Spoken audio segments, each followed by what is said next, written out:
नवनाथ संचार खराच आहे का? हो, नवनाथ संचार खराच असतो, पण तो प्रत्येकाच्या अंगात येत नाही. तो फक्त त्या भक्तामध्ये उतरतो जो निर्मळ, अहंकार शून्य आणि नाथनामात एकरूप असतो. संचार म्हणजे आत्म्यात प्रकट झालेली नाथांची चेतना. त्या क्षणी भक्त स्वतः नसतो, वजा त्याच्यातून नवनाथ बोलतात, चालतात आणि कार्य करतात. तो क्षण अत्यंत पवित्र असतो. शरीरात थरथर, अंगातून तेज आणि डोळ्यातून अश्रू येतात.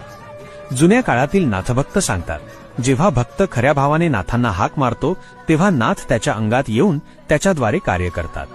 कोणाचं रक्षण करायचं असेल, करणी तोडायची असेल किंवा भक्ताला मार्ग दाखवायचा असेल, वजा तेव्हा नाथ स्वतः संचार करतात. पण लक्षात ठेवा, खरा संचार शांत असतो, गर्वाने नाही. जो स्वतःला दाखवतो तो खोटा. जो नम्रतेने नाथसेवा करतो त्यातच नाथ उतरतात. नाथ संप्रदाय सांगतो, नाथ येतात त्या ठिकाणी जिथे भक्तीत सत्य, मनात करुणा आणि वाणीमध्ये नाथनाम असतं. नाथसंचार म्हणजे खेळ नाही, ती दैवी जबाबदारी आहे. नाथ जिथे उतरतात तिथे अंधार संपतो आणि प्रकाश पसरतो. ह्या व्हिडिओचा